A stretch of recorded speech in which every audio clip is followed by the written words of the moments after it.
Salut la gang, c'est JF de MotoPQ et aujourd'hui on va parler d'équipement de protection pour notre OUI.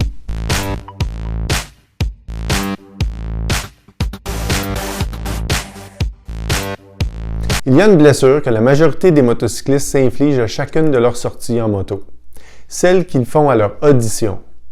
Une blessure qui est invisible et qui peut devenir permanente si on ne fait pas attention. Un aspect de la moto qui n'est pas souvent considéré est le dommage que peut causer le vent et le bruit à notre OUI lorsque nous roulons en moto. Plusieurs pilotes croient que leur casque réduit suffisamment le bruit pour protéger leur audition, ce qui n'est pas vrai dans la plupart des cas. Avant d'aborder le sujet, revisitons le fonctionnement de l'audition pour bien comprendre ce qui se passe et trouver des stratégies pour prévenir sa dégradation. Alors 1. Le son est transmis sous forme d'ondes sonores provenant de l'environnement. Les ondes sonores sont recueillies par l'oreille externe et envoyées dans le conduit auditif jusqu'au tympan. 2. Les ondes sonores font vibrer le tympan, ce qui met en mouvement les trois minuscules os de l'oreille moyenne. 3. Le mouvement de ces os fait bouger le liquide de l'oreille interne et de la cochlée. 4. Les poils qui se trouvent à l'intérieur de la cochlée transforment ce mouvement en signaux électriques. Et 5. Ces signaux sont transmis au nerf auditif qui les envoie jusqu'au cerveau où ils sont interprétés comme un son. La perte d'audition se produit lorsque le mouvement des poils de la cochlée, qui est causé par le volume du bruit, est si prononcé qu'il se détache. Ces poils ne repoussent pas comme les autres poils de notre corps, ce qui cause une diminution graduelle et permanente de notre ouïe. Le son se promène dans l'air, souvent une ligne en forme de vague. La hauteur de la vague détermine le volume et celui-ci se mesure en décibels. Plus il y a de décibels, plus le son est élevé. Cette augmentation de volume n'est pas linéaire, elle est logarithmique. Ceci veut dire que pour chaque augmentation de 10 décibels, le son devient 10 fois plus fort.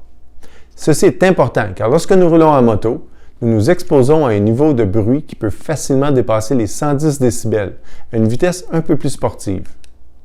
Un bruit constant à plus de 100 décibels nous expose à un risque sérieux de perte d'une partie de notre audition, alors que cette perte sera irréversible lorsqu'exposée à un bruit constant de plus de 120 décibels.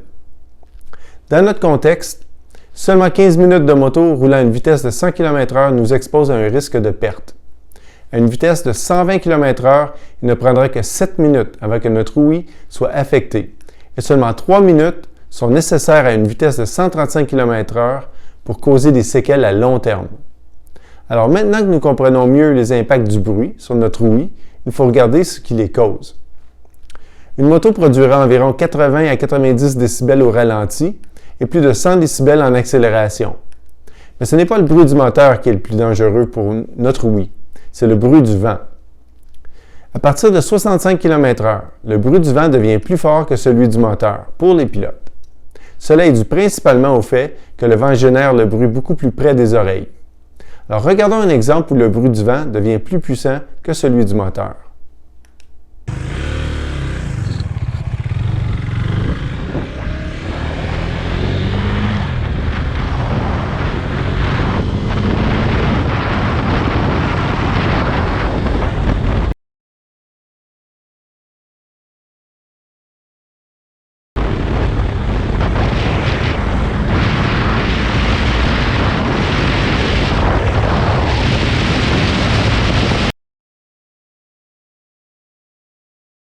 La force du vent qui frappe le casque, ainsi que la masse d'air qui se déplace autour et à l'intérieur de celui-ci, sont les facteurs qui contribuent au niveau du bruit du vent.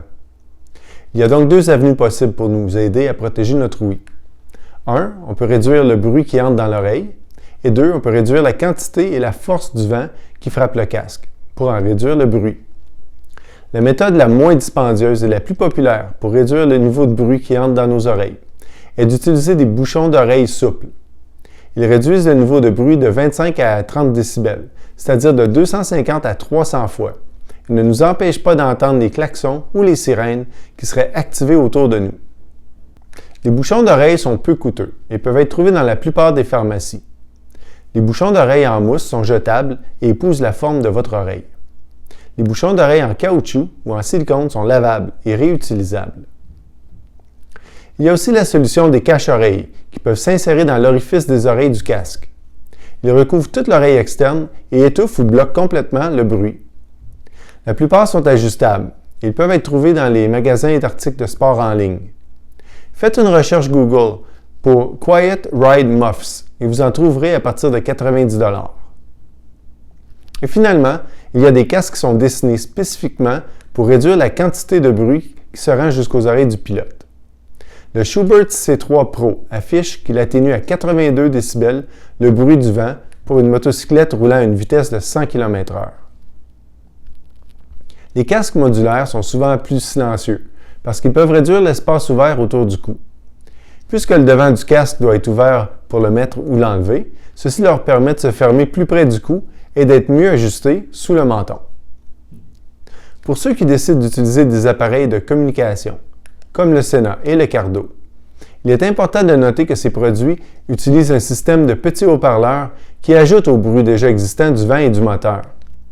Il faut souvent augmenter le volume des haut-parleurs pour surpasser le bruit du vent, ce qui fait augmenter le niveau de bruit auquel vos oreilles sont exposées. Je vous recommande de trouver des écouteurs qui peuvent s'insérer dans le canal auditif et qui réduisent le nombre de décibels qui entrent dans nos oreilles. Faites une recherche sur Amazon pour écouteurs à bouchon et vous en trouverez pour 50 $.